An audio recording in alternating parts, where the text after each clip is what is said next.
रज्जो रे रज्जो एक को तुझसे मिलन वास्ते आया। चल चल कजल लगा नामशीर रंग का जोड़ा पहन एक कुशाई आता होगा कुछ देर में। लाली ने रज्जो को गरजदार आवाज में बुलाया। उसके लहजे की करवाहट अक्सर रज्जो को अलमनाक माजी के चौराहे पर खड़ा कर देती थी, जहाँ से चारों तरफ दर्द की हनियाँ नेज़े उसके हाल को मज़ीद कड़वा कर देते थे। आज एक हुसाई से उसकी चौथी मुलाकात थी। पता नहीं क्या करन आता है, बस देखने वास्ते इतना समय बर्बाद करता है। बाबू लोग के पास कितना पैसा है, देखने वास्ते आता है, कहता है रब देखने आता हूँ। कहाँ है रब? काहे को जख्मों पर नमक छिड़कने को आता है, इससे तो अच्छे वो साले हरामी। एक गाली देते न जाने कहाँ खो गई, शायद माजी के दर्द में जहाँ सिसकियाँ और आहें उसको जुनून में मुब्तला कर दिया करती थी। रज्जो को इस कोठे पर रहते 14 साल हो गए। जवानी के कासनी रंगों ने यहीं उसको छुआ। उसको धंधे पर लगाने वाले उसके माँ बाप तो ना थे, मगर जब भूख ने कांटों का लिबास पहनाया तब से उसकी माँ यानी लाली, बाद में रज्जो ने यही धंधा शुरू किया। जुगन काले ने ये दर्द का पहाड़ उस पर तोड़ा। वो कल मोही तो लाइल्म थी। एक दिन जुगन काले ने सी शेवार्डन से भूख काटने का दरमान कर लिया। रज्जो उस वक्त 7 साल की थी जब उसकी माँ ने कई कपड़े बदले। शायद वो लिबास बदलने की आदी हो चुकी थी, पर वो कितनी मजबूर थी, रज्जो अक्सर सोचा करती थी। शायद खुशबी के सोने के दामों सौदा तय पाया था। जुगन काले ने पैसों से नए काम की शुरुआत की थी, या वो काम कबू से करता रहा, ये तो लाली भी ना जानती थी। मगर आजकल वो सस्सी के साथ घर में रहने लगा था, जिसकी 2 बच्चियां थी।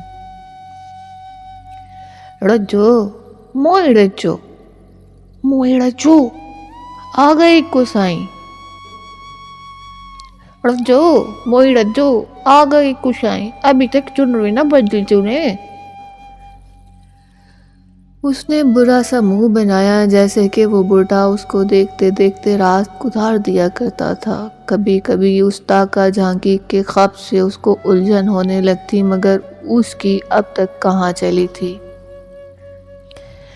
इक्को साईं तो आते उसको तकते रहता, उसको क्या परवाह, रज्जो ने क्या पहना, रज्जो काली है कि स्याह है। रज्जो उनसे पूछती कि क्या करने आते हो, तो कहने लगता तुझ में रब दिखता है, मैं रब से मिलने आया हूँ। रज्जो को इक्को की बात से चिढ़ थी। वो रब की महबूब कैसे हो सकती थी? वो तो किसी दलाल की कमाई है, हराम या हलाल ये तो वो नहीं जानती थी। उस दिन इक्को साईं ने पूरे 50,000 दिए थे। रज्जो ने उससे मिलने से जो इनकार कर दिया था। भाव ताव चलता रहा, यहाँ तक कि लाली ने रज्जो को सीधा कर दिया। कंजरी के कोठे पर कंजरजाद आते हैं, कुछ भूले भटके भी साथ आ जाते हैं, मगर सबको अपनी अपनी ज़रूरत के हिसाब से मिल जाता है। इक्को साईं सबसे अलग था। वो कहा करता था तू मेरी ज़रूरत नहीं, मेरे लिए ज़रूरी है।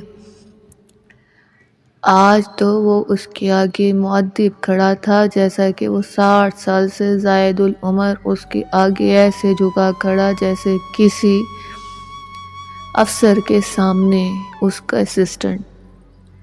इक्को साईं आज बता डालो रज्जो को, रब कहाँ है?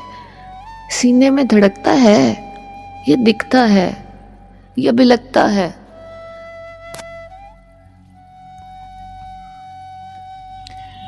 तू अनमोल है, रज्जो ने कहा लगाया। अनमोल अनमोल میں انمول ہوں۔ ہاں تو رب کی گاہک ہے، تسبیح میں وقت کٹتا ہے، تیرا تسبیح میں وقت کٹتا ہے۔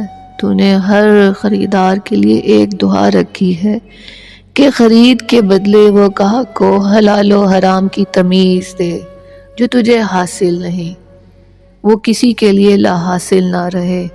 اس کوٹھے سے جانے والا ذکر لے کے جاتا ہے، ذکر خیر کی تسبیح، ایسے تو ایک بھی تیرا نہیں، تیری قربانی بڑی ہے، تجھے اس کا قرب نصیب ہے۔